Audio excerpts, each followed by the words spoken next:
The following is a presentation of the That Feeling Podcast Network, reminding you to always question the answers. Eat the cake. Eat the cake. Eat it. Eat the cake. Yeah. Eat the cake. Eat the cake. Well, all right. I bet you thought you stumbled on another podcast. Of course you're right, but let me tell you about the contrast. It's really different, not an exit from the Comcast. We cover anime today and other times past. Listen and learn in that order, then replay. Be entertained by Mac, Jackie, and EJ. 3 hosts doing way more than the most, proving you can pay the lion, but it's all in the approach. Originals and sequels, the newbies and the Ichigos. The world's up in flames to the ones more peaceful. The weapons or the Shuto, manga, Naruto, Monkey D. Luffy, and a lot more that you know. Subscribe, hit the like, give the algorithm life once. We trying to get the same pie that Apple took a bite from. Join the conversation, let us know if you can relate. If not, you still might be forced to eat the cake. Anime, hey, hey, eat the cake. Hey, hey, anime, eat the cake. Anime, eat the cake. Anime, hey, hey, eat the cake. Hey, hey, anime, eat the cake. Anime, eat the cake. Anime. Well, hello. Shop is open, ladies and gentlemen. Come on in.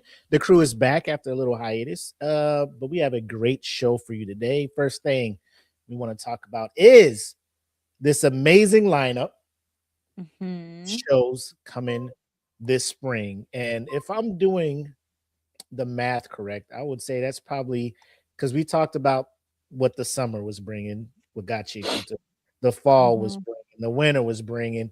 Now we're back in the spring. That looks like it's almost a damn full calendar year of actual seasons with shows that are can't miss. And I don't think I'm speaking out of place. Do you guys? No, a lot of returning great titles returning too. So yeah, and they've been bringing a lot of all the new animes that they've been bringing online too, and all the different genres that they've been bringing into the anime world and going back into, like when we lost a lot of like the horror and romance, and everything they're bringing back has been just freaking awesome. So it's been a really fun time for anime the past couple of years. I agree. And with a lot of the kind of linchpins over the last few years coming to an end, obviously Demon Slayer, the series has ended, but they're doing the movies now, so you're not getting updates on that weekly on your anime sites.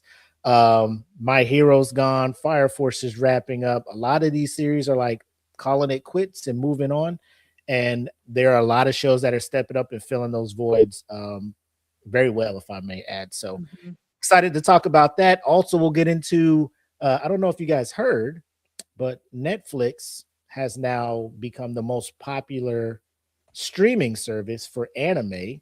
Yep. Compared to Crunchyroll. You know, that was crazy. Yeah. We'll share thoughts on that when we get to our spring anime news section. But yeah, that took me for a loop too. I did not see that coming. So, you know, let's not keep the people waiting. Get right into our spring anime look ahead.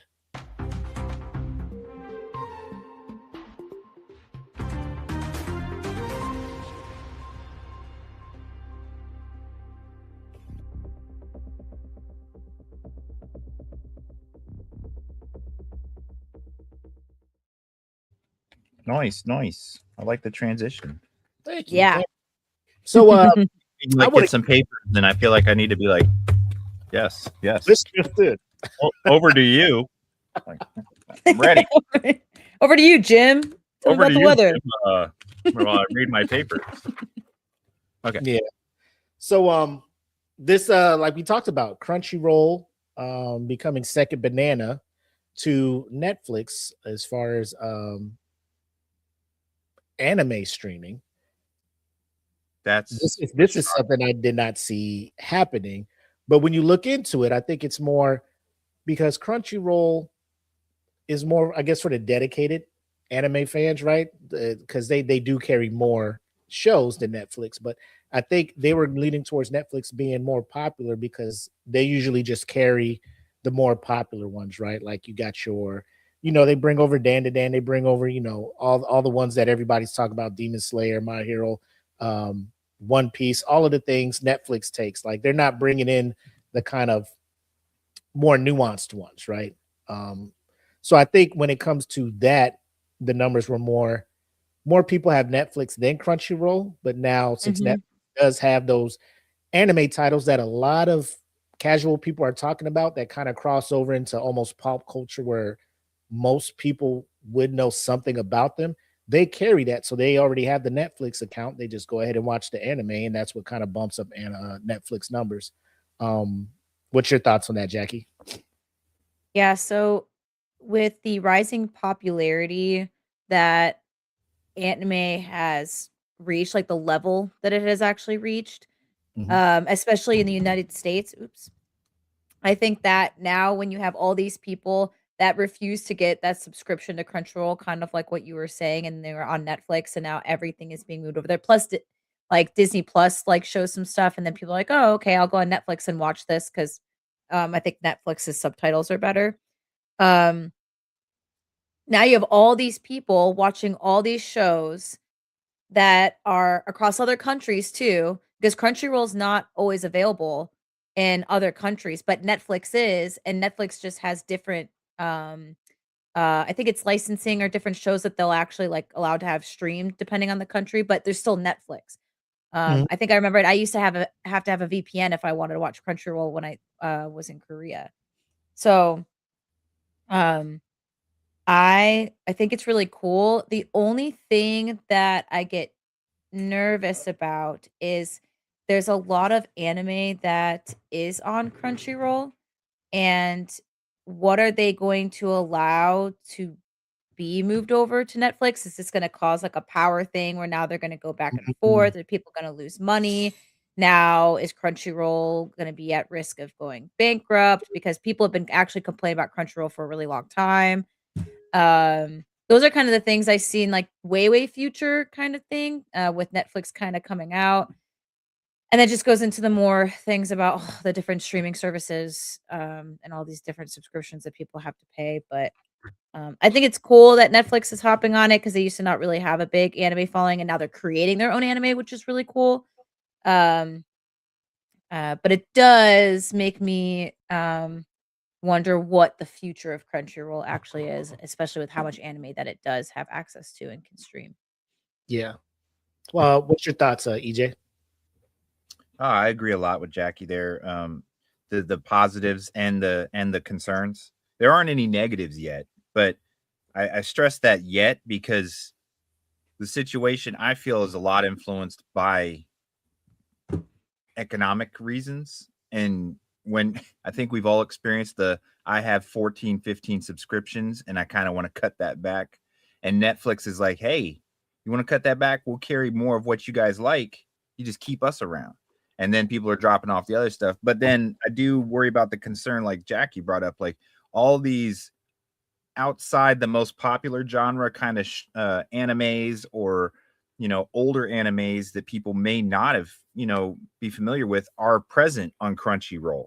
So if we were to lose Crunchyroll, or if Crunchyroll starts to draw back and have to shore up its bandwidth and so forth to not be able to offer as much or anything along those lines by losing its clientele to Netflix, then we lose the possibility of the expanded shows. Like when we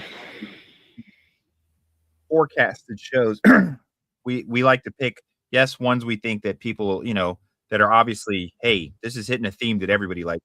We also like to bring up stuff that's a little bit outside the standard, and that won't be available because I mean, honestly, Netflix is looking for the most popular. They're gonna throw out, hey, we could put out, Demon Slayer, JJK, One Piece, and have that keep rolling. But then you lose the opportunity to pick up things like, you know, would Freyrin have gotten that kind of attention from the beginning because it wasn't such a recognized title? Now, of course, they're gonna, it's gonna be out, but maybe that would have been missed. So that's where my concern lies, is that the I don't know, exposure level. You know, when are we gonna when is net because you've seen Netflix, they don't like how something's rolling, boom, it's gone. Yeah. So I don't see them trying to take chances on things because I mean, you got to take chances on things. Fire Force was something that was very different when it was first shown. When it first showed up, people, you know, you had to watch it to go, oh crap, this is what it's about. I like this a lot. But if people don't give that shot, Netflix is all about the hey, I gave it 2 weeks. You know, it's like what?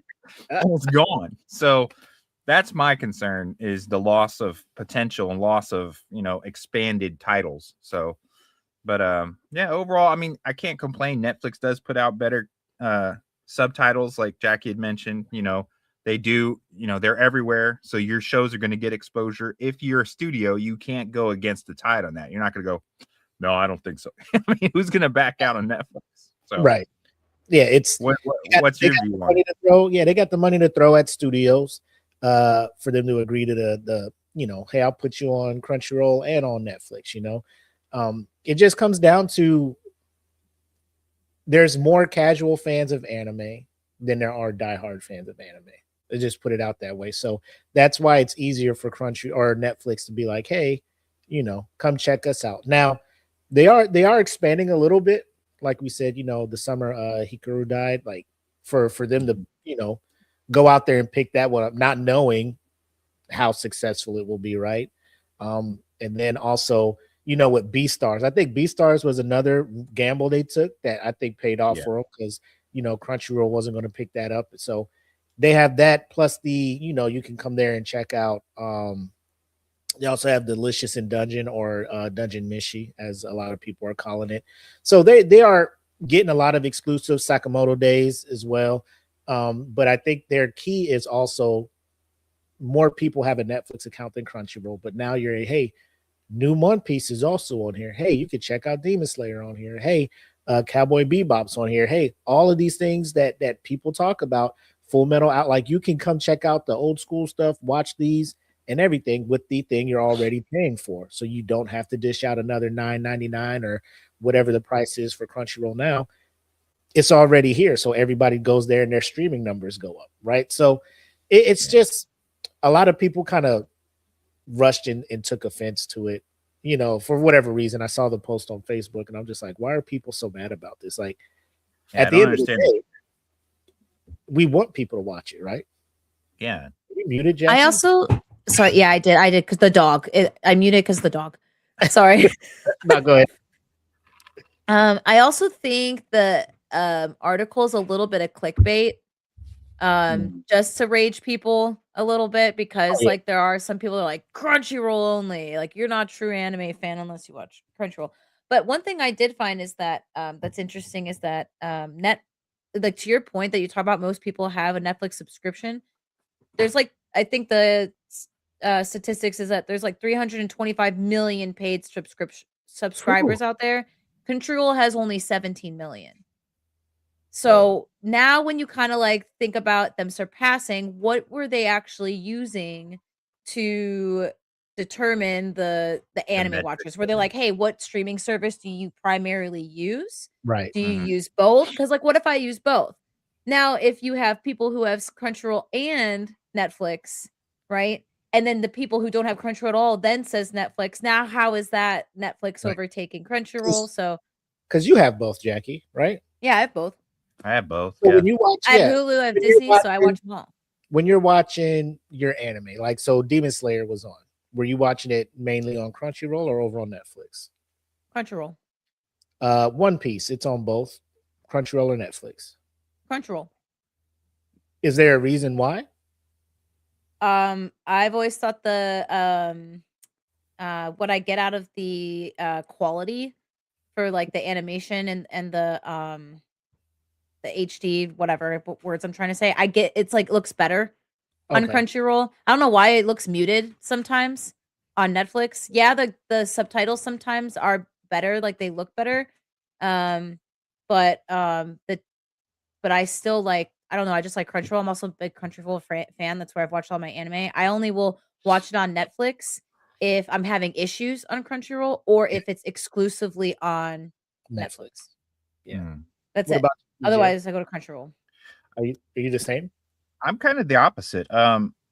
Because I'm already watching something else usually, before I flip over to anime. If I'm already in Netflix watching, I don't know, something that I was, let's say Stranger Things fan, and I'm like watching that, and then I finished that season.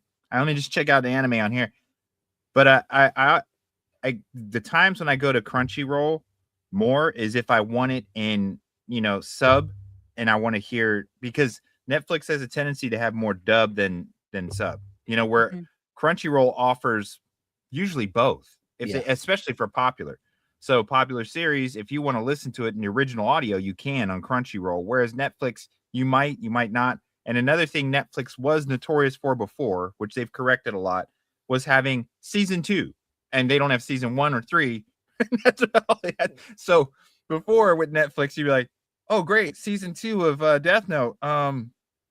Where's the first part of Death Note? We don't have that, like, oh great, okay, that's not going to snag anybody who wants to watch the show. I mean, but they're improving that. So, but I mean, Crunchyroll's always been that, hey, we're going to carry, if we're going to carry it, we're going to carry as much of those seasons all together in sequence so you can have it, where Netflix is, starting to get there, but that was never their huge selling point, that we have it all. It's like, no, you guys have one season of Gundam, like awesome. But yeah, that's a good point, because when I was like, let me check out this Food Wars one. You go there, Netflix like, yo, we got it over here, and it starts at like season 3. Like, where's like, how do I get the backstory up to this? Oh, you don't, and then Hulu's like, come on through, we got you. So it's now you're just bouncing around to different streaming services just to get the full experience of one thing. There was a time where I thought Amazon Prime was going to enter the conversation on that, because they had a lot of exclusives on their platform where I was like, hey, this might, they're stepping this shit up, and then they just kind of took a step back. Granted, they're moved on to like, Legend of Vox Machina and all these other ones, which are amazing. You had Arcane that was fucking unbelievable and stuff. So they're doing their own thing. But the battle of the two, I agree with you, Jack. It was one of those posts where they're like, hey, we can get a lot of reaction, a lot of interaction with this stuff. Let's just say, broad strokes, not getting into the weeds like you got into with how did they get this data? Is it because they just looked and saw anime is on this streaming service, and this streaming service has more paid customers than this one, so it surpassed it? Or are you getting into the weeds and seeds and actually getting that data to be like, hey, both of these series are available on whatever. What are you watching on? Well, I watch it on this because this is what I have already, so it's kind of an unfair comparison to make, but it did the job. It got people upset. It got people riled up. And to this day, like, I'm still going to rock both Netflix and Crunchyroll. And like, if it's a simulcast thing, I do just watch it on Crunchyroll because I already got my watch list set up. I just go there and it's just like, hey, your show that you was on your watch list has been updated. So, yep. Plus, Crunchyroll updates it fast. Netflix doesn't get it right away. So that's the other piece too. The simulcast. Yeah. That's the thing you get with Crunchyroll. So, yeah. And Crunchyroll has that option where it lets you know, hey, we've got the, updates on this season, where Netflix does that with their shows. They'll let you like, hey, do you want to save, this upcoming show that we got, you save, we'll remind you, but they don't have it for the older stuff that they put on, so yeah. Cool. So over here, no love lost if you stream most of your stuff on Netflix, as long as you're watching anime, because all we want is just more anime fans. That's all we want. Because the more fans you get on that, the better the product is, like we talked about in previous episodes. But without further ado, spring is upon us. And spring has sprung. Ooh, look at you. That's why we keep you around, Jackie. You're the charisma of the show. Yes. But we'll start with you, Jackie. Spring is out. I know you were like, hey, we got to get around and talking to these shows because there's a lot of heat coming out. Spring is warming up. Summer's going to be here soon. So what shows, we're going to talk about, 2 to 3 shows that we're tracking coming out this spring. Which show, pick one, has your attention and you're really looking forward to and expecting big things from it? Um, so the first one that I want to talk about is called Akane Baneshi, I think is how it's pronounced. Mhm. It's a drama, slice of life, performing arts. Overall, if anyone's like big fans of Haikyuu or if they've ever watched Chihaya Furu, I'm probably saying that wrong, or any other like sports like anime type drama series, this one is kind of similar. However, it's really unique because it took on the form of Rakugo, which is traditional Japanese storytelling, which I had to do some research into what that was because I've never heard of it before. But Rakugo is a 400-year-old traditional Japanese comedic storytelling art form with a single art performer known as a Rakugoka, who sits on a cushion and then they play multiple characters in a humorous story using only like a folding fan or a sensu, and then a small cotton towel or a tanuki, I think is how it's pronounced, as props. Mhm. So the story is about this girl whose father is expelled from that world, and she decides to dedicate herself. Her name's Akane, to mastering the craft to restore his honor. And it's like through intense training and rivalry, she turns storytelling into a competitive, high stakes performance art. Apparently, like it's been getting a lot of rave. It's got around a 8 on IMDb for ratings. Crunchyroll 4.6. My anime list has it as an 8.3. The same studio that made Doctor Stone also made it. TMS Entertainment, and it is on Crunchyroll right now. There's a manga out, sold over 2 million copies. So it's really interesting and unique with how they're like going through this now, the style and like how they're gonna like probably over exaggerate some of the stuff that you see in like sports animes and or Food Wars, for example, except Food Wars is a little inappropriate. um that piece of course is going to be in there, but everyone's saying that treat it like a battle anime kind of, even though it's Rakugo. Everyone says they love the performances and the storytelling's like super awesome and fun, and that's the piece that everyone's been captivated by, and I'm really excited to I have not watched it yet. I haven't watched the first episode. The art and the trailer looked really fun. The opening was fun to listen to. The artists, I couldn't find any other music that they made, so this is new for them. And then the creators, this is their breakthrough debut series, so this is their major hit that's been getting a lot of love. So it's different. I always like when people things are like over dramatized, and this storytelling thing sounds really interesting. So yeah, that's my first one. I'm all about the sports anime, so Yep. Mhm. And you know I'll me, I don't talk about them a lot. So I was like, let me That's talk about something I don't normally talk about. we're That's learning cool. because my picks, I'm like, hey, Jackie genre shames me right into Genre into the rom Why? com things and go like, let me Mhm. sit and watch this. But I was actually shocked. A lot of these are real fun. Like Mhm. they give me the sitcom vibes. But Mhm. what's one that has your eye this spring, EJ? All right. Yeah. So, um, you mentioned the energy, and it seems like a lot of fun. I feel like this spring has released a lot of stuff, different, more vibrant titles, and I did see a lot of the increase in sports stuff. Now I picked some off the wall ones again because I'm scared of Jackie's genre shaming. So, um, anyway, this one caught my eye just because the title caught my eye. Aaron the Southpaw. Okay, and the strange thing is, the more I look into it, it's been talked about since November of last year, but um, it's a drama. It's about high school kids into art, moving on, like trying to be, establish themselves in the industry, be it any form of industry. But one of the main characters, which is Aaron Yamagishi, is a very talented artist, but also a lot of this centers around street art and explosive graffiti, which was something, or explosive art, which in the graffiti form, so street art. And I thought, hey, that's really different, and I felt like I wanted to check it out. And reading into it and so forth, I thought that the drama aspects, of course, are more slice of life drama stuff from school, but it's that struggle that a lot of people recognize, especially the transition from being a student and trying to get into the fields and so forth that but also that struggle with artists where they want to be true to the art and true to their ideas, and but also to be successful. So that line that's drawn, and in this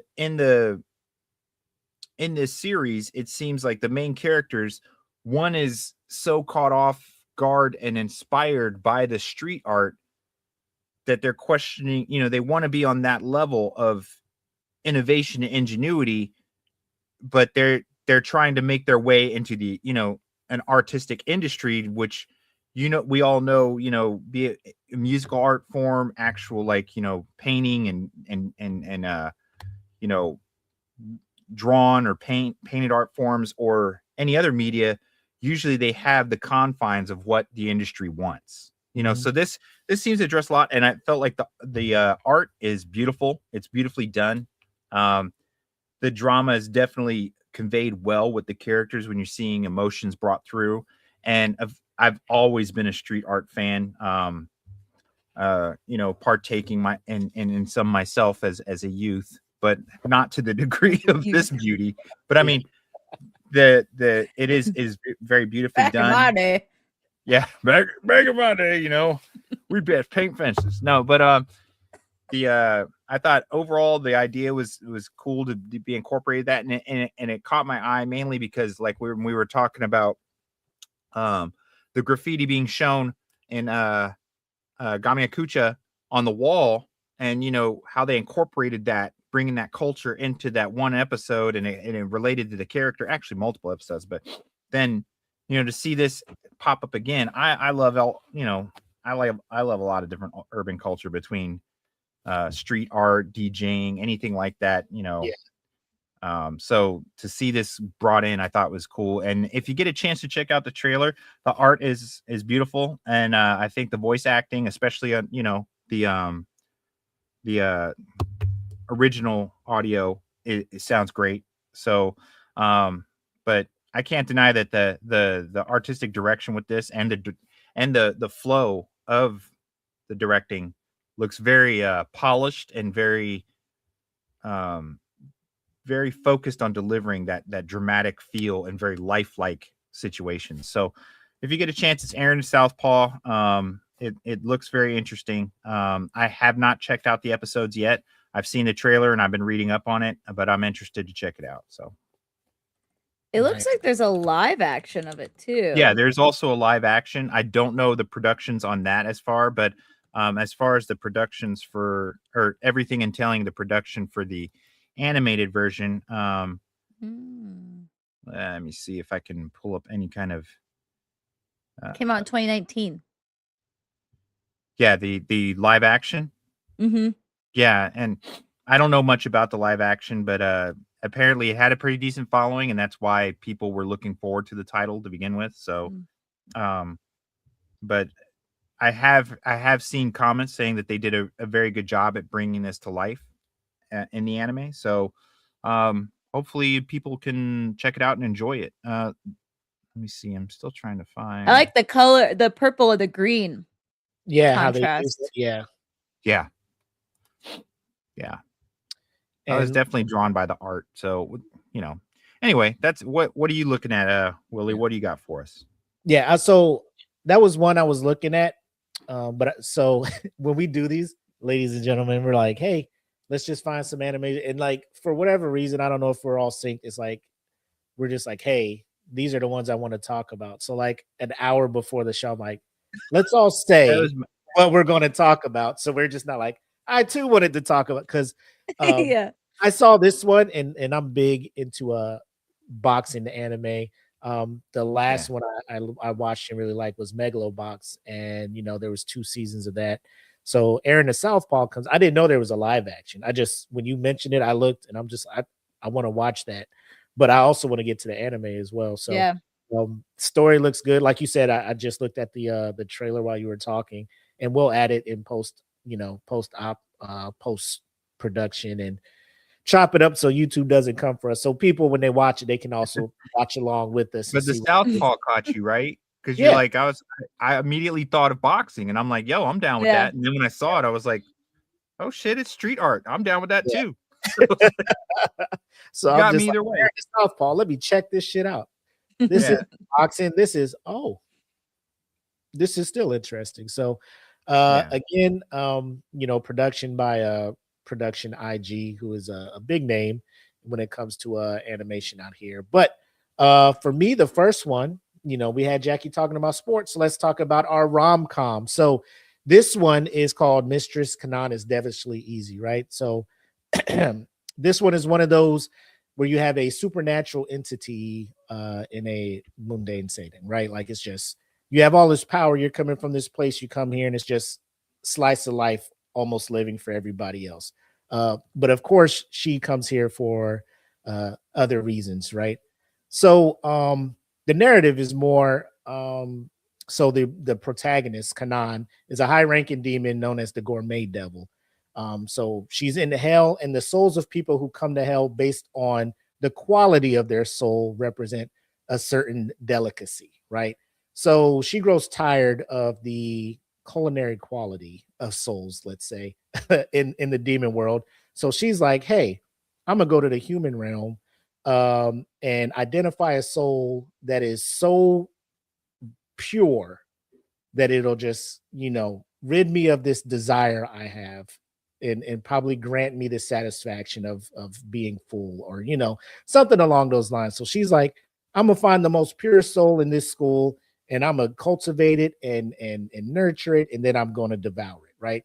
So she goes up there and she notices a soul that kind of fits that description, and it belongs to Yuji Kyogi, right?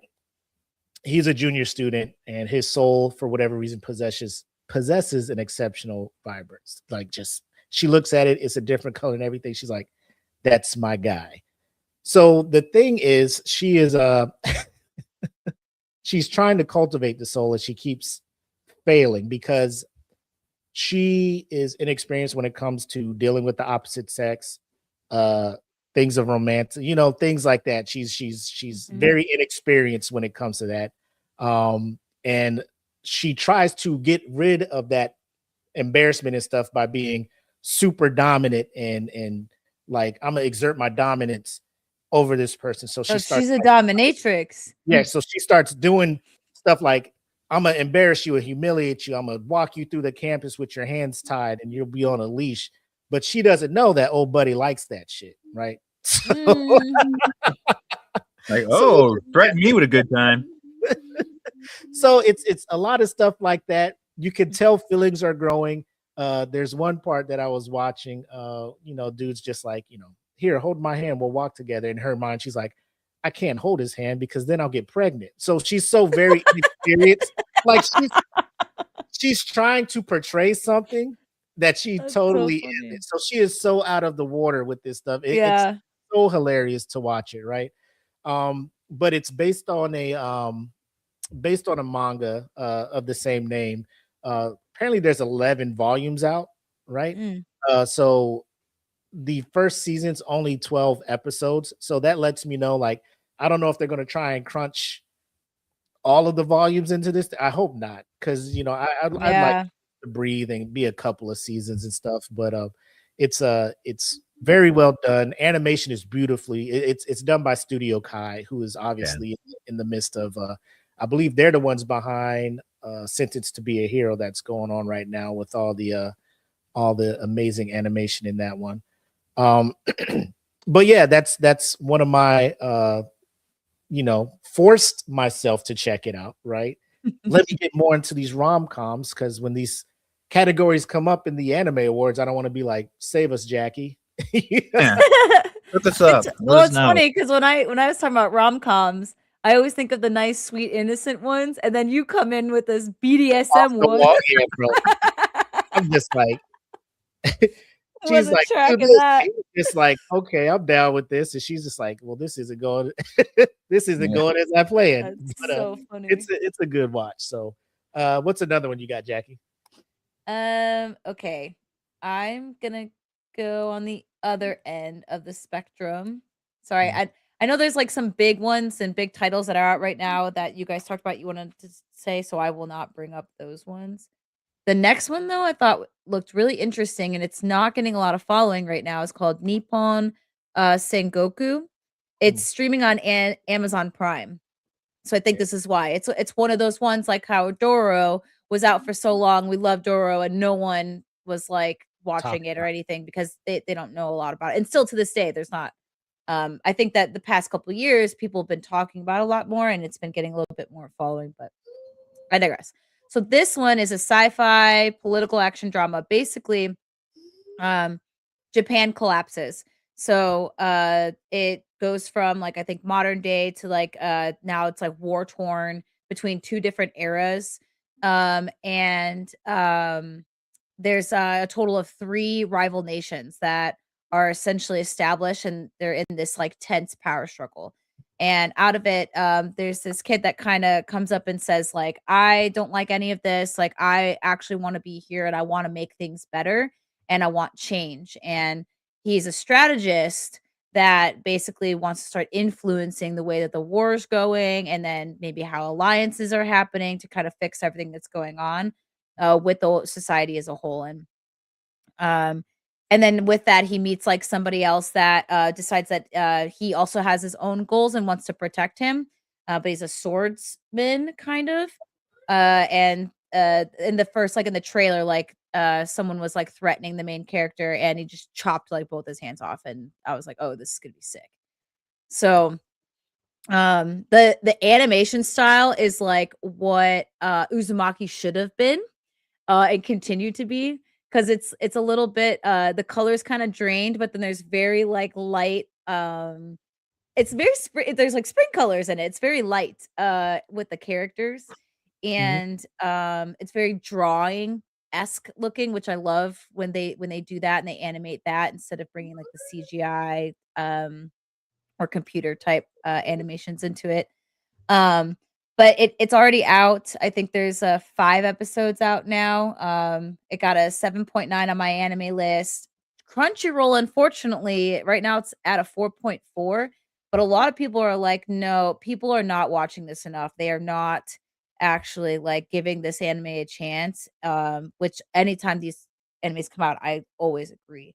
So the Twin Engine so ironically enough, Twin Engine's the one that, produced this, which is the same company that did Doro, Oh, and they were part of Vinland Saga production support, so they're part of Vinland Saga, so I'm like, "Okay, definitely wanna watch this."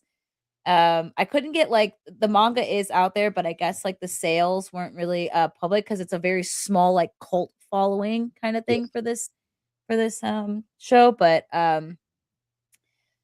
the opening was really sick. It's the same, singer that did the Jujutsu Kaisen season 2 part 1 opening, which was, still to this day one of my most favorites. But this one looks really good. I'm really excited to watch it. The animation style looks really sick. And I just really like when they bring animes with the strategy component into it and you don't know like what's gonna happen and it adds like that element of suspense. Kind of like how what was her name? The reincarnated like general chick that has powers. Starts with a T. Tatsuya, Tatayana. Ta shit, I'm forgetting what that one is. Who's that? Anyways, it starts with a T. It's like she's like a general. She's really small and short. She has blonde hair. She's a strategist. She's really powerful. Uh, I can't remember what that How anime about is that? called. Oh, you talk about Tanya?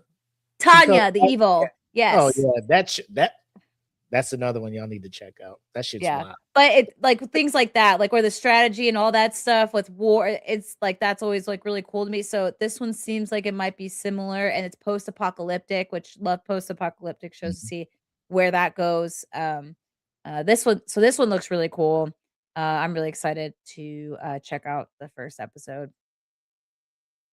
Nice. What you got, EJ? Think you're muted as well. Happens to the best of us.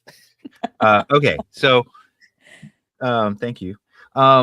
So this one was absolutely not going to be my pick until I started digging into it. But the Rooster Fighter, Rooster Fighter Kenji is my next pick, and as ridiculous as the whole idea sounds, that there's a supernaturally powered chicken that's fighting kaiju, demonic kaiju, to save the world because he's looking for the demon who killed his sister. It sounds like something out of Kung Fu Theater / Dude. whatever added with a chicken. And it's Is this this a chicken, Nicktoon? literally chicken fighting like 10-story tall demonic kaiju. But for some reason, between the comedy and this, and they execute the action amazingly with the art. I mean, for some reason, it just grips hold of you because you're laughing at first, and then you're like, this little chicken is actually bringing the heat, yo. He's fucking throwing down with some giant kaiju, dude. And for some reason, you're just like, wow, that's not too bad, actually. It's not as bad of a story. You go in hoping for a train wreck, and it comes out being entertaining. So in a way, it's only getting like 6 out of 10 on my anime list and stuff, but a lot of the viewers, a lot of fans, though, seem to really enjoy the break, the fact that it's adding comedy, but the action is still great. And it is based off of manga, which had good traction as a comedy action manga. So apparently enough people were into that where they're like, hey man, they should just translate that. And when they did, the action translates pretty good into an anime. And the story's, you know, we've all heard that story before, but to hear it coming from a chicken is just different. But it's just like the intensity of it, and the approach makes it seem like they're really serious. And but that's what makes it even more hilarious, is their super serious approach for a chicken fighting a 10-story demon monster. So it's like, but the art is entertaining. The action sequences are pulled off very well for as well as you could think of a chicken fighting. Yeah, so that's my pick. I love the art style and how rough it is. Yeah, exactly. It makes it seem very I don't know, like gritty. He's like, gritty and tough, and you're like this is a chicken show. Chicken like, sensei. Yeah, and his voice actor is just so tough sounding. You're just like, this chicken just sounds like he's out to kick at. It's like, what? But it's just, and I mean, to me, the voice actor, you have to give him props because he's sitting there reading the script and doing his, stuff. Putting the emotion. Yeah, exactly. You're looking at the anime. This guy deserves an award. He's playing a part of a chicken and he's selling it, bro. He's selling a tough ass kaiju fighting chicken. So anyway, that's my second pick. I thought because of spring, this high energy, high color, and this doesn't disappoint. It brings it with the artistic talents, like Jackie said, is very rough edged, very tough looking, and then it reminds me of kind of like Fatal Fury and Street Fighter as far as the rough art moving in, but just the idea that it's anchored in such comedy is good. But that's my pick. Dude, I forgot too when I watched the trailer, and what made me want to watch it so bad, it was the 2 parts. It was the one where the little girl was like, "Here, do you want some?" And she's offering the chicken, fried chicken. And it was like, this is really tasty. And then you know how like when also in trailers, like as they go through it, they put like a blurb. They're like, one fight, one destiny, like, and it's like to get there. But so their thing says one cock. And I was like, oh my god, dude. They know what they're doing, dude. They know what they're doing. Stupid. And they pull it off. It's pretty funny. But no, I hope people check it out because I feel like, this is another one of those when you bring up series that it's a good break from all the other stuff. Yeah, it's like Witch Watch. So yeah, palate cleanser. But so man. What do you got, Willie? What's next on the look, it's just crazy how the illustrators and the artists behind this thing, it's like somebody pitches this to them, they're just like, all right, hear me out. Hear me out. And they're like, there's one person like, I think I could draw that shit. And they got this chicken looking like a fucking I know. G. Jacked. Like, You can know. see his muscles, When he dude, and his rushes into the fight, wings. you're just like what? What is happening? I'm This like, man is "Shoot." flipping cars. I know, dude. Yeah. I just like no offense, but like when people are pitching anime and manga, like they just come up and be like, "All right, guys, hear me out," and people are like, "All right, we're game." You know, I got there's this no idea. there's no dumb ideas when you're coming up with the I manga. guess not. Oh I my guess God. not. It reminds me of you guys ever watch Pitch Perfect? I think it was 4 or something. When Anna Kendrick, this is when they're like all like out in college, and she's what's his name? Keenan is in it, and he's like a lead of a studio. Oh and yeah, this, yeah. And this guy, he's like asking people like, pitch your ideas. Let's go. And the one Yeah. dude's like, I got it.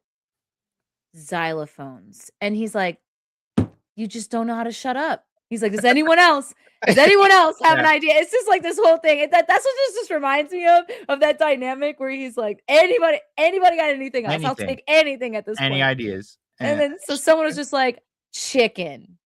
Chicken Okay, versus kaiju. Chicken. Yeah. Go on. Go on. go on. Specifically a cock. Hmm. It's just Yes. so everybody loves Kaiju number 8, right? Yeah. What if we Yeah. took What if we replaced what if we took Kafka Kafka with Kenji the the chicken? rooster? Hey, let him cook. No, yeah. No. Let Let him cook. Let him cook. He's onto something. Meanwhile, And you, someone's in the you back. come in with a bucket. You come in with Yeah, a I was bucket of just gonna fried say, chicken. someone's in the back you're just eating like- fried chicken. You're just eating fried chicken, selling the idea, like, you know, I think it'd be great. And then everyone's like, you know, they just want a piece of the chicken. So yeah, man, Yeah. let's do it. Can I have some of that chicken? It's like, Dude. bro, my somehow they made it work. They made it work. So, Shout out to them, man. Shout out to them. Yeah, dude. My next one up is a kind of still kind of in that weird romance, but they do have a lot of action in this one. So this one's called Marriage Toxin, and the plot focuses on our main character, Hikaru. Right, he's the reluctant heir to the poison master Jiro family. So in this world, there's houses of families that specialize in certain assassination tactics, right? So his family is big on poisons and toxins and stuff. So he spent the main character spent his entire existence within the dark side of society, perfecting the use of toxins for assassination, neglecting any semblance of social romantic life. My man's just been focused on how do I make the perfect toxin to do the thing that I needed to do. No social skills, right? None of that stuff. His toxins, like he can make stuff that can like melt cars.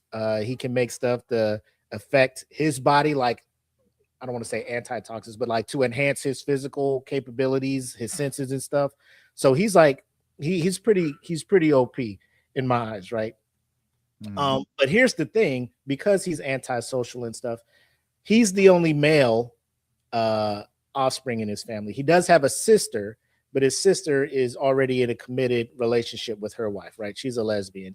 And the head of the family is just like, hey, bro, if you can't get a woman and have a kid, we're going to arrange a marriage for your sister. And he's like, no, not my sister. She's already in love. Like, don't do that. I'll find somebody. Give me some time. Right? So his whole thing, right? So he's on a mission. He has to execute somebody. He spares the target. Her name is May, right? So May is a genius marriage swindler who cross-dresses as a woman to manipulate targets, right? So it's a dude dressed as a woman who does that to kill people. But now May, because their expertise is in human psychology and attraction, she's trying to teach him how to do that so he can find somebody. So that's where kind of the comedy ensues, because now he'll go on missions, right, that double as like meetups for potential bride candidates. So each one, it's funny because each one involves like another person that's trying to execute either him or somebody else, right? So that's the whole theme moving forward. and he's in the process of trying to find somebody. So there's some humor in it, but then clock's ticking because a part of you're just like, his sister's already married, got a wife, everything, and that family's just like, hey, we need to keep this bloodline going to keep the house, the poison masters going. So either you find somebody, my guy, or your sister's gonna hook up with somebody. So there's that little bit of tense, to it, but you got, all these different houses. You got Water Master. There's also Beast Masters as well. Like they use animals and creatures to do the thing. So Sound Master. The funny one that I saw was for the Hamster Master, which was a it's like I said, when people pitch ideas and they're building this world, you're just like, damn, this is a hold up. They use what to do what? They're like, oh, Hamster Master, hear me out. And you're We've just run like, out of masters. No, they we haven't. make the shit work, We found the Hamster Master. But again, awesome. Apparently it premiered in Japan in 2020 December, I think, last year. Let me see. Nope. So the series, which premiered in 2026. So obviously it's coming around in spring. Production company behind it, or the animation company behind it, Studio Bones, right? So the pedigree of the animation studio is there. Directed by Watanabe Hori, I think that's right. Hori, whose directorial style is influenced by his background in high motion animation. So when you start looking at the action scenes in this, you're just like, you would think that it's a shonen. You would think that it's a straight up shonen, right? But then you get out of those action scenes, you get kind of like the slice of life, the kind of tender moments where you can't let your emotions get involved and you can start feeling, his, like the main character's race to try to do what he can to keep the family going, because he wants that to happen, but also get over his insecurities and his antisocial characteristics and stuff. So very good show. Animation is dope. Like it does look great. Studio side, then you have Bones, so it's just and keep it up, guys, but try not to do too much. Don't burn yourselves out. We don't want what happened, I think, a few years ago with with Mappa. all of those guys. I think since that incident with Mappa, a lot of these studios are kind of just dialing back the amount of IPs they pick up to give illustrators and animators some time off, which is good. Please keep that going. But in the meantime, whatever pace you got, where Gachakuta is also Studio Bones, and then now you're putting this out, like, I'm not mad. They're also responsible for Daemons of the Shadow Realm too. So, and that's this season, that's one of the tops this season. So Bones is pumping them out, man. So so that's, I'm looking at him like, all right, Bones, like, thanks, but let's don't lose it. Don't lose it, please. But yeah, opening, ending, good stuff. Like it's a good show all around. So was looking into it, and from what I'm seeing is like they try to, when they were putting this thing together, they were trying to position it for a global audience, right? I think Crunchyroll is handling the streaming for North America, Europe, and India, and Netflix has it for Southeast Asia. So it's like they want it to be covered as much as possible. Crunchyroll is the main way to watch it here in the States and stuff. Netflix is also tapping into that. So I think that also kind of is like Netflix putting their bid in to do a little bit more when it comes to that side. So we'll see how that works. But that's my second one. If you guys want to share it looks like a good pick, man. I mean, just the art alone, I like the colors, I like the integration, and I definitely like the smooth art, like for that, I don't know, that urban feel. Just they pulled it off really good for a lot of those scenes. So it's a lot of these. I mean, if you watch anime, there's a lot of anime surrounding the world of assassins and all of these things. I think this was a little nuanced, change. It's nothing too dramatic, but just adding that element of, a dude's going out being a professional assassin for so long, obviously they don't have any real skills when it comes to like connecting to somebody on a level to be in a relationship, to start a family and stuff. So he's trying to learn that, not only for himself but for his family and to help his sister out. So marriage reminds me, what's up? Marriage. It kind of reminds me of I don't know if anybody's watched that show Barry from HBO, where it's with the guy from Saturday Night Live is on it. Yeah, he's hilarious, but I can't remember his name in a moment. But anyway, it's kind of, he's a hitman. But when you described Bill Hader. Yes. But the whole not having the social aspect or interactions, that just perfectly reminded me of that, where he's just like didn't know how to interact with people or like to act like he's sad at certain moments. It's like oh, that's terrible. Like, yeah. Yeah, that's a good show, man. We got time for one more because we do want to let everybody know the will they won't they bracket reveal. That's part of the best anime couple. But do we have time for one more pick from each of us? You got one, Jackie? I do. Okay, what we got? So there's a lot of big ones still out there. So again, I don't want to talk about the big ones because they're already very popular. So the one I want to talk about, which I thought was very fitting because it's spring, is called Agents of the Four Seasons. So the genre is a fantasy, drama, romance. It's on Crunchyroll. Basically, what happens is the world is kind of like plunged in winter right now because spring was kidnapped about 10 years ago. And a lot of people hadn't seen spring. They didn't know what it was, especially young children that had been born within that time frame that she was kidnapped. And now 10 years later, she comes back and they had found her. And now they're trying to balance the seasons, basically, because now this area or city that they're in has been like plunged in this like winter kind of darkness type thing where people haven't really seen any like light at all. And so all of the seasons, so the four seasons, they aren't like goddesses or gods. They're basically lent this power to ensure that the seasons and the power of the seasons are brought to it, and they all have bodyguards because people want to put a imbalance into the seasons. And so you have fall and the guard of fall, and then you have spring and the guard of spring. So it kind of starts off with like I think her name is Hina. Let me make sure I don't mispronounce this. Yeah, Hina Giku. She is the agent of spring, and her bodyguard, which is Himidaka, they go to this city to bring spring back. And the first thing that like a child says is like, "What's spring?" Like she's never heard of it before, and she's like, "I don't believe you. Like that doesn't happen here," kind of thing. And it goes into like the tragic backstory a little bit about the young child and like what spring means to her. And it's very pretty.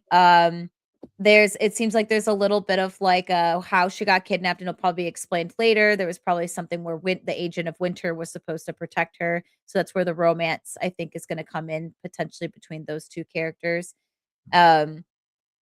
It's there's a lot of like political tension. I talked about personal trauma, the fragile relationships that they're going to hold their like world together. It got a 7.9 for IMDb, 8.0 on my anime list, only a 4.5 on Crunchyroll, but a lot of people are talking about this. They said the visuals are really gorgeous, the emotional tone is there. A lot of people says it feels like Violet Evergarden. So if you're a fan of Violet Evergarden, but it's fantasy instead, which I liked Violet Evergarden a little bit, but I dropped it. I had to get back into it, but I always like the fantasy elements that are brought into it. I've been really missing like a good fantasy romance anime, so hoping this scratches the itch. It's based on a light novel that had 6+ volumes, and the same studio that did it was Wit Studio. So Attack on Titan, Vinland Saga. So this is like really, really gorgeous art. Again, it looks like drawn, and the colors too match like spring perfectly. And it's funny because it wasn't the first one to come out. It was like day 2 or day 3 of spring. The first one, unfortunately, was Rooster Fighter, and everyone was making jokes and saying like, of course, leave it to the cock to come first in spring. To ruin everything and come first is what it said, which was really, I thought was really funny. But the opening was really great. The same band that does the opening did also the openings for Violet Evergarden. Mm. True is the band name. So this one looks like a really good, like nice uh gorgeous like romance anime. There's a lot that actually came out in spring, which I think is nice because it's like love is blossoming and blooming. So all this like love and romance animes that they're bringing into this, I think is like really awesome. It's the themes are definitely there for spring, and this one was a good one of how it started with just like spring Yeah, is it looks kidnapped. Oh no, now she needs to bring spring back to the world. And the creator of this actually, um I think it's her, or am I mixing this up with another one I was gonna talk about? Oh, damn. I'm confusing it with a different one that I was gonna talk about, I think. I like the art a lot. Yeah. A lot of symbolism, like of course, to match to different seasons, and they convey that pretty cool with Yeah. the Yeah, there's appearance fighting of in it and everything too. So, how crazy that fighting's gonna be? Probably not, because I think it's 14 plus, so you're not gonna see, like, a lot of, blood. like, blood and gore and stuff like that, so it's You gonna don't be need like that. your typical shoujo-ish shonen elements with the fighting. Yeah. But, I think I am gonna really like this one, and I'm really A lot of excited. And people are the saying it's one of the most overlooked, like for the spring when it's been impressive. So Yep. So that's my cool. romance pick. I had to bring a romance one into it. You wouldn't be Jackie if if you just Yeah. stayed away You'd be from like your imposter. This is an imposter if there's no Now, romance. does Steve watch these with you? Steven watches them with you or no? Not all the time. So it just depends, because some of them he'll watch, but sometimes like It's too s- romantic, or well, he doesn't know if he'll like it, so it takes him a couple episodes sometimes, or he'll start falling asleep. And I'm like, all right, we'll just get back Like, into I it like guess the it's next not day. Yeah. not romantic enough for Steve.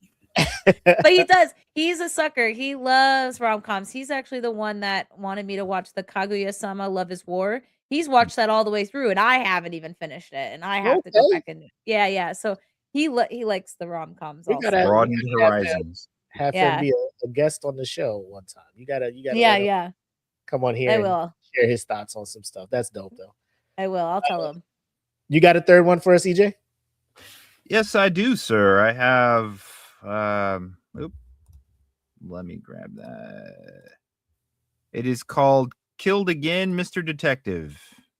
And it is, let me see if I have the, hold on. It's about a young detective who comes from has a very famous investigator for a father, but he has a supernatural ability to be reborn after dying, and he uses that to solve these cases.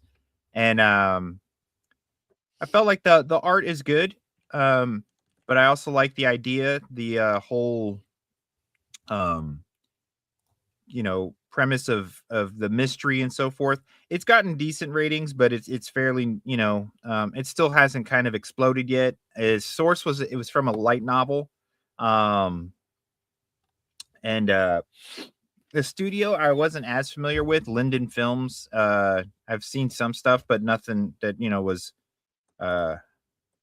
huge, that it was in on my what I've watched. But the art is good. Um, um, as far as turning out the story, it's still new, so it's just growing. But I like the concept of it, and I like the fact that the episodes follow different mysteries, so you could pick up an episode and watch it. You don't. It's not so much like you have to see every one in order, just in case you miss a few or something, or you just pick it up. But it looks good. The acting's nice, done well. As far as I could tell from the first episode, the voice acting's done well. The art is done well. I would say it's that's why the 6 score is not way off to me as far as what you've gotten so far. I feel like it has potential, and we could see that grow possibly. Or if they stagnate, it's going to stay right where it's at. But the idea was interesting to me, that this guy walks in to try to solve mysteries, and even at the expense of his own life, like if that's what it takes to solve this. So the ultimate sacrifice to find the answers. But that was interesting to me. I hope they build on that more as it goes on. But it looks solid. Like I said, the voice acting is decent. So everything's decent now in that 6 to 7 range. It has potential though. So that was my third pick. It's the out of the 3 that I picked, this is the one that has the least amount of going on so far. That but hopefully it picks up. So once again, it's Killed Again, Mr. Detective. It seems interesting. Is it like an Edge of Tomorrow thing? Like you die, you come back to a certain point. He's reborn, or they call it rebirth, but he dies, and then it doesn't affect the world around him so much. It's more of a power within himself. So it's the only way he can make. I mean, in a sense, it's kind of like a not to the extent like in the Live, Die, Repeat or whatever that when he dies, the whole thing resets. This is more, but he also gets to keep the knowledge, just like your thing from that movie, like how he kept the knowledge, so every time he died, he just got better at it. Same thing here, like he's able to explore things, and if he loses his life, he's still working towards the solution of this mystery. So in that aspect, but I'm hopeful. Like I said, it's different, it's interesting, and I'm hoping it it picks up some steam. If not, we always got the Rooster Fighter. So what was your third pick, Willie? What you got?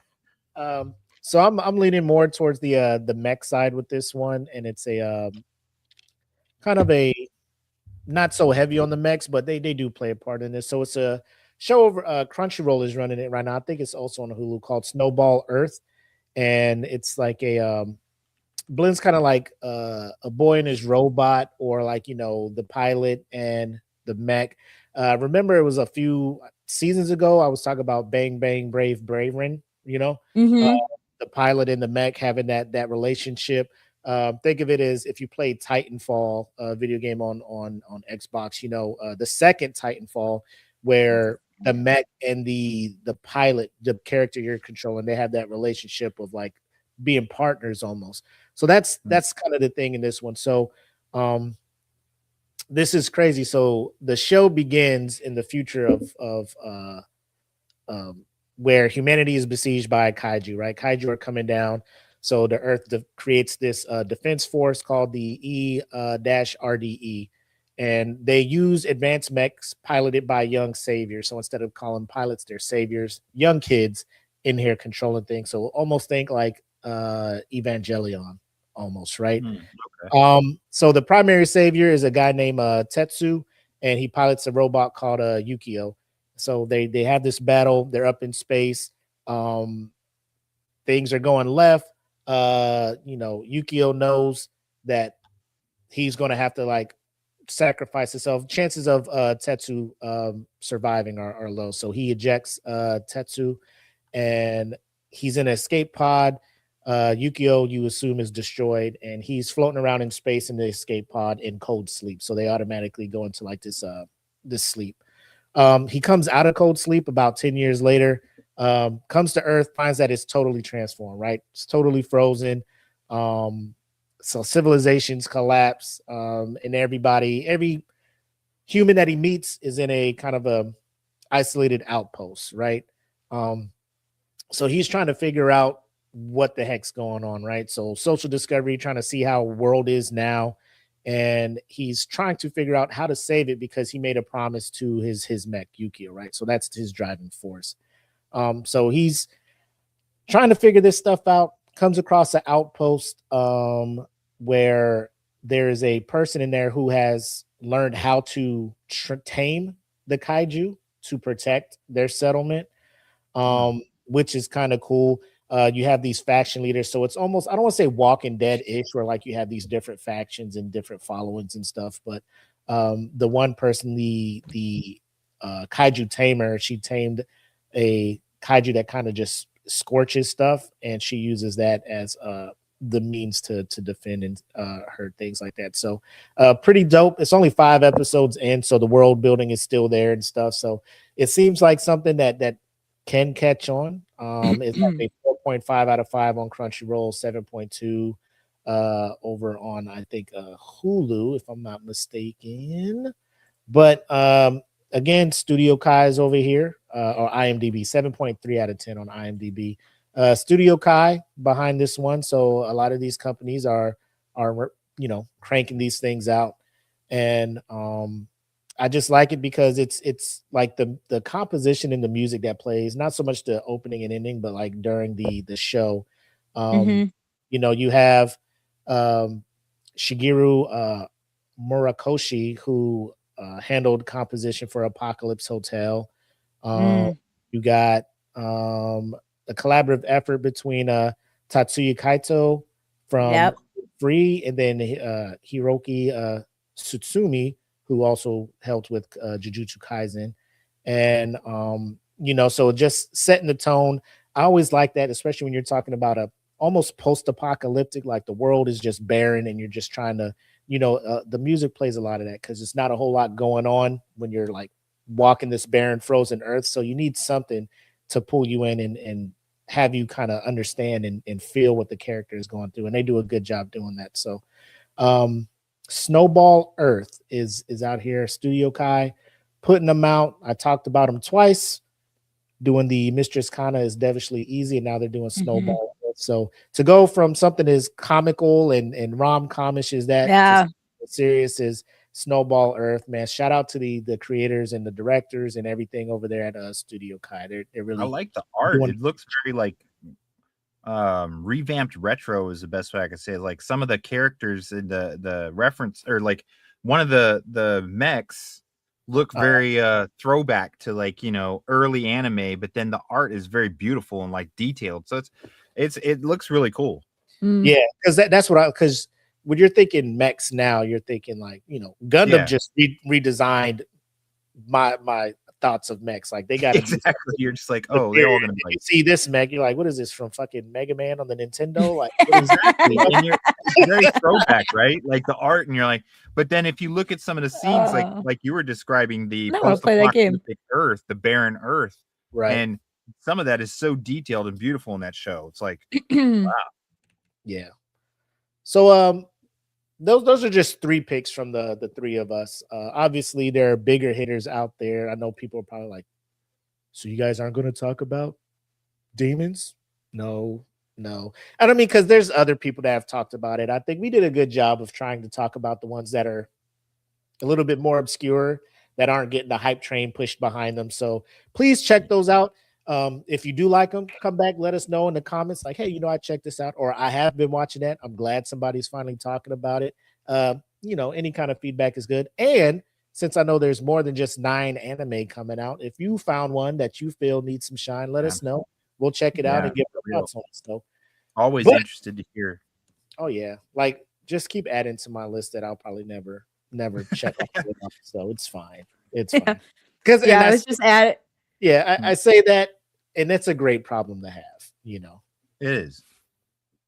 But the moment everybody's been waiting for, they want to know who the 4 couples will be in our will they, won't they region of our best anime couples bracket. So how we'll roll this out is we each one of the hosts, perk of hosting this show is we pick a couple and we will put them on there. That leaves the one spot for the fans of the show, and we'll look at your comments and we'll see which one of your choices gets to make that 4th billet, and then we'll move on to the next section of our bracket. So without further ado, let's get to our best couples bracket.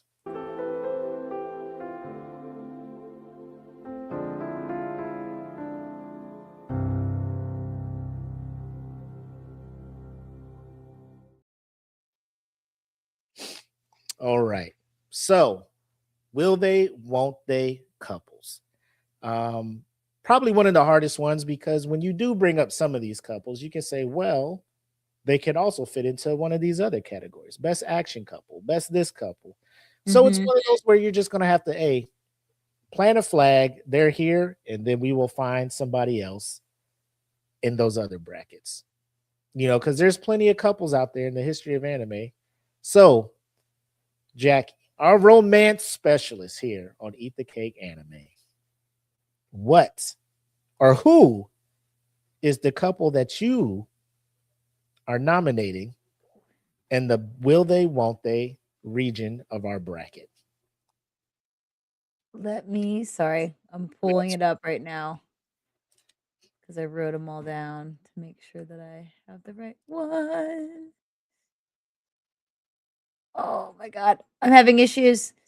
Skip me. Go to EJ. You got your couple ready, EJ?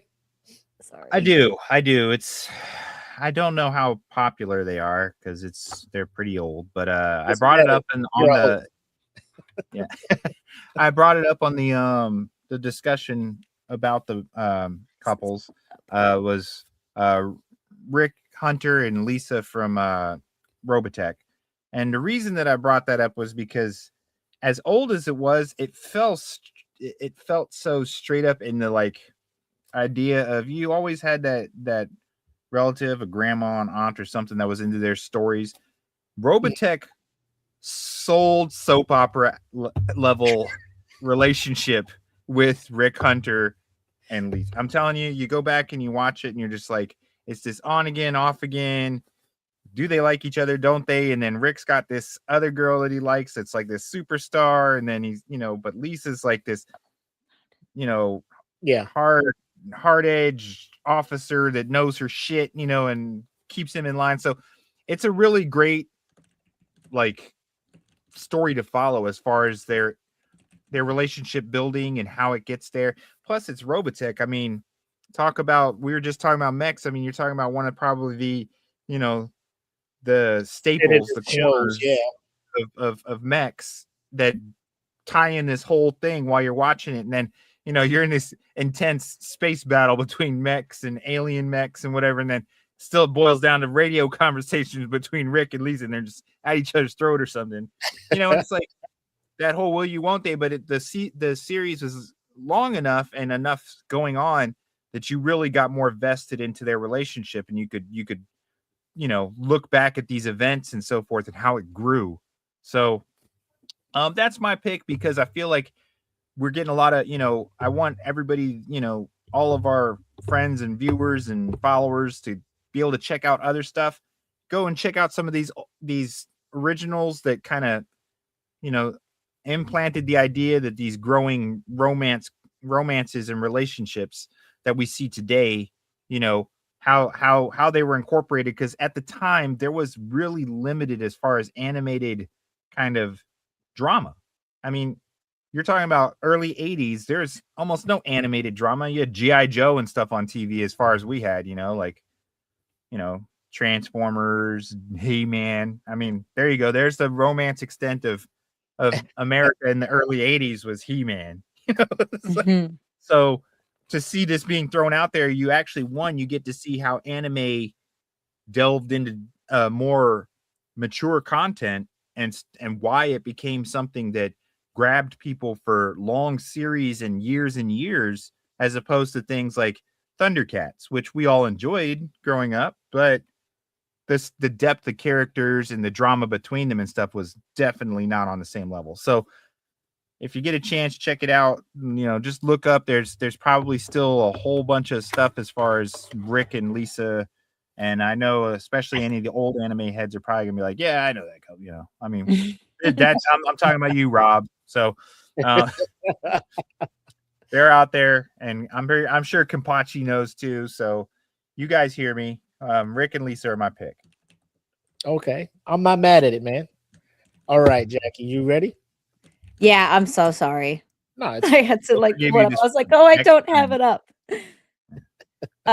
So my pick, because this is really hard. Again, we opened up more of the bracket, or not the brackets. We went from 16 to 32. Yeah, the titles. I was like, oh my gosh, who am I gonna put in this? Wow. So I was struggling between do I want to pick the couple that you have 8 seasons, and romance isn't the top topic, but it's there, and you're like, are they gonna do it, you know, or not, so on and so forth. Um, but then I realized like, oh, the perfect couple, there's literally a show created about this whole entire couple about whether or not they're gonna get together. I don't know why I'm not picking them.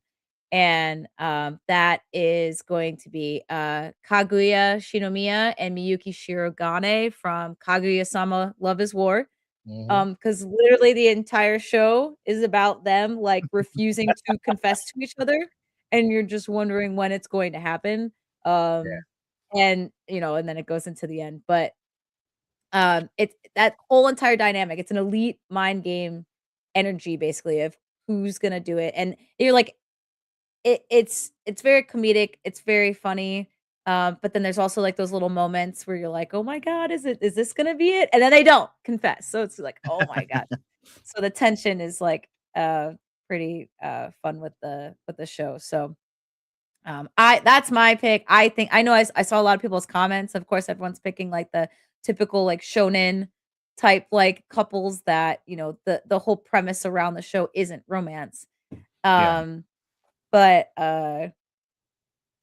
which is good too, but my whole thing was like, if we're talking about romance though, these are, in my opinion, the top like couple that you're just like, when is it gonna happen? And everyone's just waiting because you know already that they love each other because it's very clear.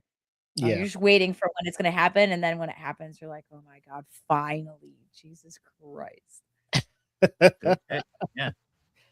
Yeah, I mean it was almost without saying like they either would have been there or I could see people kind of I don't know. I was gonna say like iconic couple because they are kind of the Mhm. here will they won't they. They're just like boom. This is the show about will they won't they right? Yeah. Will they? Won't Mhm. they? Yeah. It could How have been they called that. yeah how their relationship started to where it's at now. You're just like guys just fucking make it happen right. Mhm. So for me I was let me tell you how hard I was debating. I almost wrote it in pen with Yor and Lloyd Mhm. from Spy Family. But I was like, I think they would fit better in the couples in action, you know, Yeah. the power couple was. I feel like Sure. that's where they belong, right? Even though the will they won't they shit, I'm just like, well, if y'all just don't tell each other how you feel. However, Mhm. going with leading more towards EJ, we're talking about mechs, and there is one anime that I watched and I adore called Gurren Lagann, right? Mm. And very, I won't say old school, but you know, if you know, you know, there is the protagonist Simon, the kid, right? And then he has the big bro he looks up to, Kamina, right? Who's the cool dude, has the cool ass shades and shit, all of this stuff, talks all the talk, the brave dude, the bravado, all of that stuff. And they come across another character, her name is Yoko Littner, and she doesn't like the bravado. So when they first meet, it's like you know, they're button heads all the time. They just opposites are not attracting, right? But as the show progresses, you can kind of see them warming up to one another. And so you're just like, oh my gosh, are they going to be the couple? Are they going to? And so you're watching it, you're watching it, you're watching it. And then when they finally emit how they feel about one another, right? Tragedy happens and you know Kamina is gone, right? So then you see the pain and everything on Yoko and but it's the lead up to that where you're just like, oh my god, you guys obviously like each other, just say something. And then the travesty and there's just the tragedy of they finally admit how they feel and one's taken away. Like they wasted all of that Mm. time.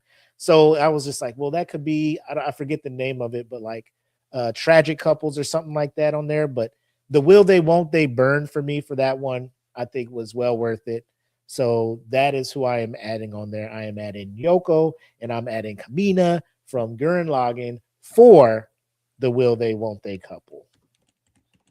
I also was Mhm. thinking about some of the more modern ones, obviously, you know, Momo, and oh Jesus Christ, I forgot my man's name.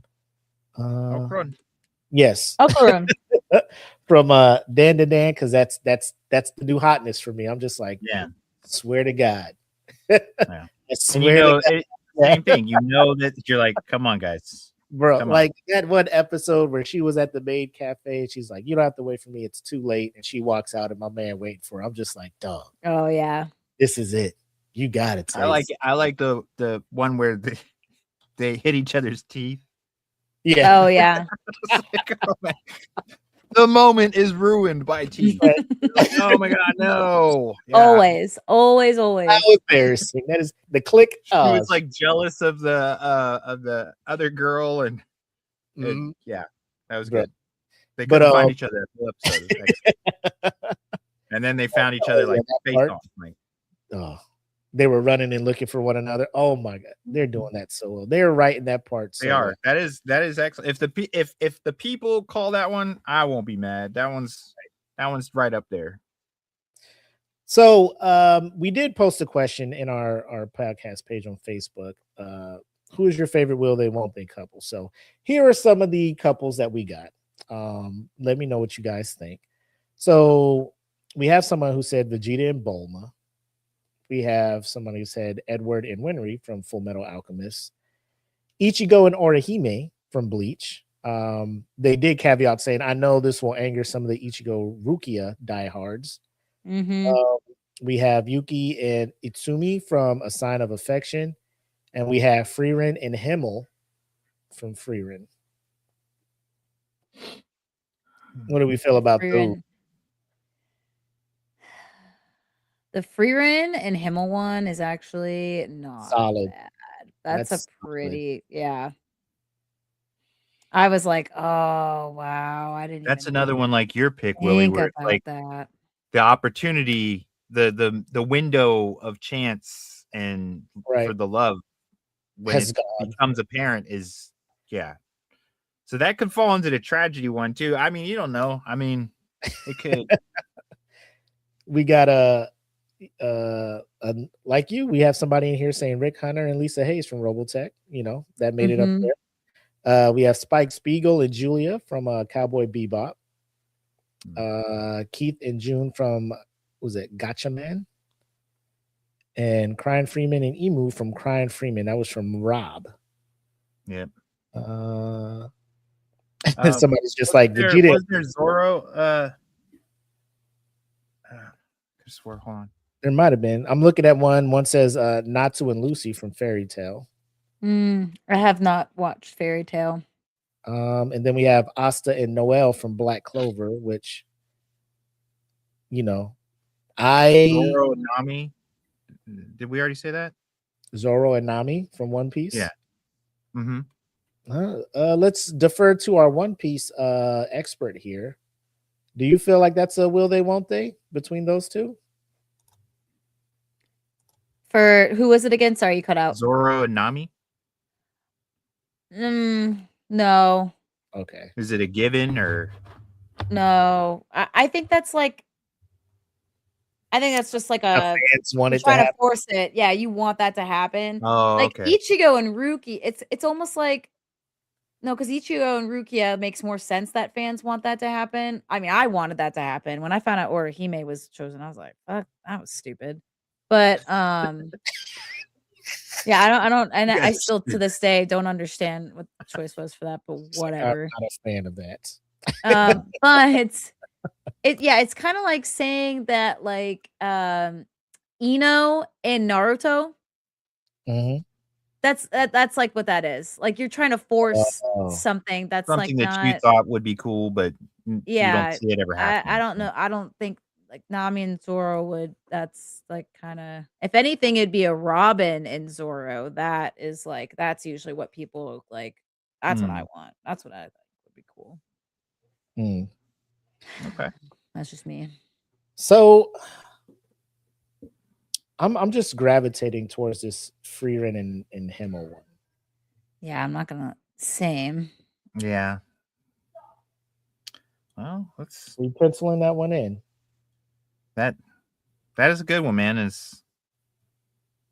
I wouldn't have anything against that, because there's a lot of these where I'm just like, we can possibly do that, because a part of it do Colonel Mustang and what was old girl? Riza. Yeah, from Full Metal. Hawkeye. So I know a lot of people were like, Ed and Winry, but I'm just like, I don't know, man. But Ed and Winry get together, and so does Riza and Mustang. Uh-huh. But they've always been like, I don't know. It's hard because it's for that will they, won't they? There Yeah. was so much going on at the moment that I don't even know that there could have Yeah, been I a wasn't time even for them to tracking even that. think Yeah, about that. You know what I mean? yeah. Yeah. It's That's a not good like that's The why I'm like, plot I was don't. there's too much going in the plot There's so for it much to going boil on. I'm down like, to the romance, get the fuck out of here. We don't Yeah. have time for that right now. My man snapping that girl out of existence right now. Yeah, dude. Oh, dude. We're rewatching Full Metal Alchemist right now too, and I just watched that episode. I was like, oh gosh, I forgot about She that. was like, please stop. He's like, pop, pop, pop, pop, pop, Yeah. snapping so angrily. So what are we thinking? What are we thinking from the fans? Because I'm looking at our what's it called again? Our titles. Yeah. Because some of these are like should belong in those other titles, in my personal opinion. Mm-hmm.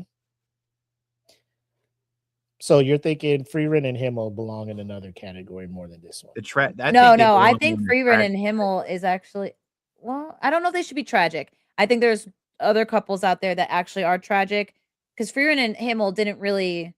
There's definitely something that could have been there. The Maybe tragedy is just it's tragedy. He just died because he's human. right. Yeah, and she just lives, but I don't even think she ever thought in her mind romance with Himmel until afterwards. And then on this journey, she might have been realizing that she actually cared about him a lot more than she Yeah. realized. And that part is like Well, because she's learning the importance of love because his life is finite. So therefore, because she didn't realize that before, so it is I don't know. It goes along the same lines of Willie's pick for the will they won't they. It's like tragic that the possibility of love was there and it's taken away because yeah, so. I think I've never seen Robotech, so I can't comment on that one. So for my pick, Jackie, would you say that was more tragic or will they won't they? The hey, we finally expressed how we feel. We want to move forward together, and one of them dies soon after. Tragic, right? Well, you talked about that in the couple episodes ago about how that was like really tragic. Or oh no, that was a different anime I'm thinking of that you guys talked about. I'm totally mixing up the animes. It's fine. I'm just because I'm cool with Freerin and Himmel here. Yeah, I think Freerin and Himmel can go here for sure. I think yours might be a lot more tragic because there might be a will they won't they, but then they get together and then like that sucks. That's really tragic. Okay. I think that's more tragic. Okay. Well, I mean, but is it a will they won't they with Freerin and Himmel since we already know that they couldn't or they didn't right from the beginning? Before the story even goes any further that they never did. So it's not a will they won't they. It's a missed opportunity. It's like it never even had a chance because she didn't pick up on it until after he's dead. And that's in the very beginning of the show. So it's like, it can't be will they won't they because they won't. Yeah. There's no can they. It's not even realized until he's dead. Yeah. So will they won't they has to have the possibility of them getting together. Or So it's not will they won't they. This was another will they won't they that I found too that wasn't talked about. And let me know what you guys think. You guys remember Steins Gate? Yeah. So Kabe and Kurisu. And then with ReZero, they also talk about Subaru and Amelia. Which I don't know if I totally agree with the ReZero one. But thoughts on that? Well, I mean, all right. So if we're looking at this, are we measuring like the sexual or romantic tension that both partners are experiencing, and it's obvious and there throughout the whole story? Correct. That's how we're judging. Will they? Won't they? The romantic tension. Yeah, that's how I would judge it. Okay. Yeah. But it's got to be going through the whole story more, like you said, Jackie, where the plot doesn't overshadow it to the point where it's like it's not even it's a no Yeah, it's not even a thought. Yeah, so we've You got to know- have characters that are expressing that interest, that romantic interest, but they just Okaru- because I mean, Cowboy Okaru- Bebop was a pretty good pick. They're at each other's throat, or not at each other's throat, but they throw so much shade at each other. But at the same time, you know that the interest is there. So Cowboy Bebop's got that. That is pretty good. You know what I mean? They're both attracted to each other, but they don't want to admit it. Yep. And then they throw shade back and forth, and you're wondering the whole time because it's very sexual tension between the two of them. Yep. So that one works well. So I don't know. I would say based on how we're describing this category, I don't see why are we trying so hard not to put Okaroon and Momo in here. Yeah, we got to put Okaru and Momo. Yeah. I'm gonna have to change mine to Okaru and Momo Valid. just because they are the current embodiment of that struggle right now. Yeah. So I I'm agree. gonna change mine then. Like I'm sitting here like, why are we trying so hard? And I'm No, yeah. and I'm gonna put Yor and fucking Lord. Yeah, I Because agree. it's an ongoing and you feel it. It's like it's a like we're just like I can see them over here, but like right now, this is what I'm feeling. Yeah. But it's prevalent throughout the whole story, and that's what's important. Like Jackie had mentioned, it's not just an undertone that never gets addressed. It's present in the story the whole time. So that's why I think they belong on there too. It's like So Yor and Lloyd, Okaroon and Momo. But then And there's one. Oh, go ahead. No, go ahead. Now I was gonna say, and then there's like the ones where easily they can fit on there, like when you're looking at Inuyasha and Kagome. But then you're like, that's iconic though. Like that is Yeah. they're an icon custom. Yeah. Boom up here. So that one I can see like talking to ourselves like it's too easy to slot them in there. Yeah. What and about with Inuyasha, it becomes a known thing before like middle way through the story that they love each other. You know what I mean? It's not a struggle all the way through. Will they? Won't they? Yeah. Well, and even with Inuyasha, you know what? I'm not even going to get into it. No, but isn't that the same with Vegeta and Bulma too? It's like, yeah, it's a will they, won't they temporarily, but to be honest, the Vegeta and Bulma were like, you had like a couple episodes, and then that was it. Yeah. And they're a thing. And then all of a sudden, bam. Bulma's with baby. So it wasn't a wonderment, it wasn't like a. I guess they got together. Yeah. Guess they banged. Yes. They banged. I guess he really liked that pink shirt after all. Yeah. He wasn't conflicted. He's like, I'm ready. At all. He's like, that's you know what? Vegeta low-key likes to have a leash around his neck. Bro, that's what that is. Shit. He's into that shit. Yeah. Like he's so into that. He's like a super power trip dude on the outside. Super like I'm the dude Yeah. but like, behind closed doors, he's like fucking step on me. You know what I'm saying? He's like, yeah. Do what you gotta do, Bulma. I'm here for it. Like, I want to feel weak, Okay, so we got Okaroon and Momo, Yor and Lloyd. Yes, Yor and Lloyd, definitely. Spike and Julia. Did we slap the table on Spike and Julia from Cowboy Bebop or not?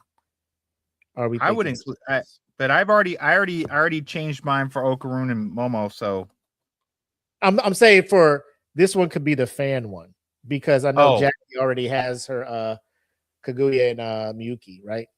Yeah. And that's perfect. So that'll be our 4 in this one. Spike. Yeah. Okay. Spike. Sounds good. That's the name of my robot vacuum. The Roomba? Yeah, the Roomba. You say go Spike and it go. You like Alexa tell Spike to go, and Alexa's just like. No, I don't have an we don't have Alexas in this house, so we just press go on Spike and You we don't say trust go clean.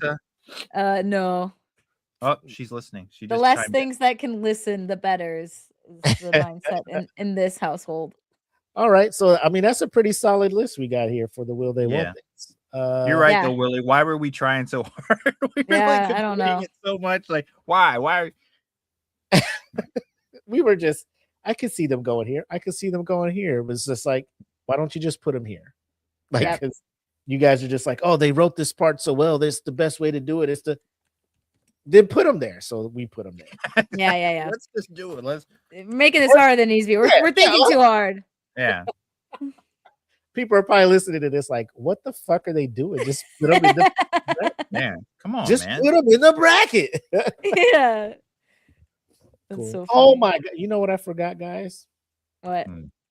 Jesus Christ, man! I had a whole background made for this shit too. Like, Oh no! Show I it. like it. I just looked at. I'm just like, look at this best couple anime history. We're talking about it, and then it's just Hey, it popped up. We get a chance to say this as the reveal of the actual 4. And now we've got it solidified. Background. The brainstorming's over. Here's the 4. There you go. We got it. We have thunk it all the way through now. We thunked it. Okay, so the 4 for the will they won't they region of our bracket: Okarun and Momo from Dan to Dan, Yor and Lloyd from Spy Family, Spike and Julia from Cowboy Bebop, Kaguya and Miyuki from Love is War. Yeah. Slap the table. Generational couples there in this area. So this one should be right. What's the next region we're looking into, Jackie? We can do. Well, I'll just go in order of how I have this written down. So we can do Battle Forge Duo next. Battle Forge Duo. That is our power couples. Power couple, basically. Out here just kicking ass as a couple. So if you rather name it Power Couple. Now, can we have the same couple pop up in multiple sides of the bracket? Because that won't work if they end up winning that. Then they'll come down against themselves. We will try to do all we can to not repeat couples on here. Yeah. So that'll be our thing. So we shall move forward. Expect a post to go out. We will be asking your opinions for your favorite action couples. And hopefully we'll get the same feedback, because the Spike and Julia one was pretty solid. So thank you for that. I think that was Amanda that put that one in there. Either Amanda or Rob. Let me double check. Oh, that was Rob. Shout out to the homie, Rob. All right. So with that out the way, we'll return to our regular scheduled programming and wrap up episode 30 of Eat the Cake. Make sure I have the right video this time. I'm so doubting myself as a producer / host. Producer, creator, What is going on? See, that's what I'm talking about.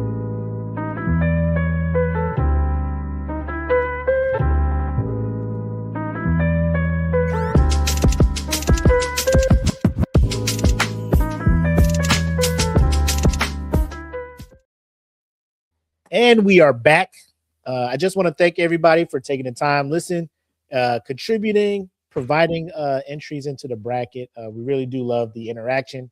And hopefully, of the 9 shows we did bring up for the spring, you guys check them out. Let us know what you think. Or like we said earlier, just give us what you guys are watching. And if it's not on our radar, we'll put it on there. But before we head out, Jackie, EJ, you got anything you want to say to the folks? Nope. Thanks, guys, as always. Looks like this year is about to be another good year for anime. Looking forward to seeing how some of these animes play out, and we're looking forward to hearing from you guys, as Willie said, what we may or may not be missing on some of the things that we talked about.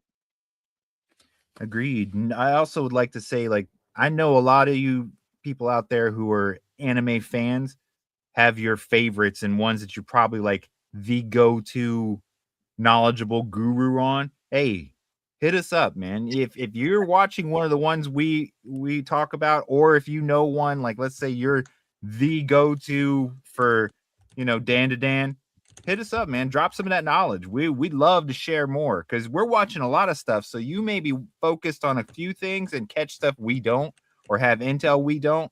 Hit us up because we'd be more than appreciative to get that out there. So and thanks again for watching. Like my other friend said, thanks. We appreciate it. You're the reason we do this. So have a good one. I'm trying to see when the Crunchyroll Awards is going to stream, and we'll just probably like live stream it here to possibly do some live reactions to the results. But polling is closed. I think it was April 14th. So hopefully you guys got your votes in and you're able to vote as many times as possible for Kaiju number 8 for the mental sake of our host here, EJ. Please, I don't want to have to drown my sorrow. Don't make me drown my sorrows. Let me see. When did the Crunchyroll Awards air? That's May 23rd. It's a Saturday. Okay. Sweet. That works out. Nice. That's why I was saying, I don't know if you guys remember it. That's why I was saying we can do like a Sunday show following. Yeah, because that's a 4-day weekend. That's Memorial Day weekend. Oh, okay. That's I saw your when you said that. Okay, I didn't catch that it was the actual. Yeah. So the last is awards. Memorial Day weekend? No, the second to last weekend is Memorial Day weekend. Memorial Day is on the 25th. Ooh. Okay. Mimosa show. Well, what we could do, Willie brought up the whole, watching it live or presenting it live. What if we watch some of the stuff live together, record it, and then cover it in the show? I'm down. You know what I mean? Like drop clips of us reactioning to. That's not a word. I wouldn't even be upset with that either. Reactioning. So if Lisa shows up again and they don't be having the energy for my girl Lisa, will probably poop my pants. Flying to Japan. Yeah, and it's gonna be time to. And I'm gonna talk to them in a very stern voice, which I'm sure they're all used to. Hey. Exactly. They're like, bro, my dad talks to me like that. Bankai. Like this dude is just saying random shit.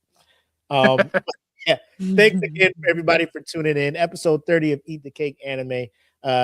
Stay tuned to the follow us on social media. You see all the names down there in the bottom. Post will go out. Give us the names of your favorite action-packed couples that be out there kicking ass and taking names together. Until next time, please enjoy whatever anime you want to enjoy. Wait, do you want me to do the outro? Oh, you got it? I got one. I got it. Man. I got it. Okay, ready? All right. Spring is supposed to be about blooming flowers, but this season feels more like blooming chaos. Anyway, stay blooming, stay watching, and don't skip the OP. That's opening for you noobs. I like the tone in which you read it. Yeah. it is definitely that's what wow. It's just below cringy. It's like yeah. I'm gonna start adding my anime voice. Yeah. You probably it's your gateway into voice acting. You could be there you go. Hire me. Rooster Fighter, so yeah. Yep. I'll be the little chick. Yeah, I'll show up as like a beep, beep, beep. Something. All right, you guys. Enjoy what you want to enjoy. No genre shaming over here, right, Jackie? We love everybody. Right. Y'all take care. Peace.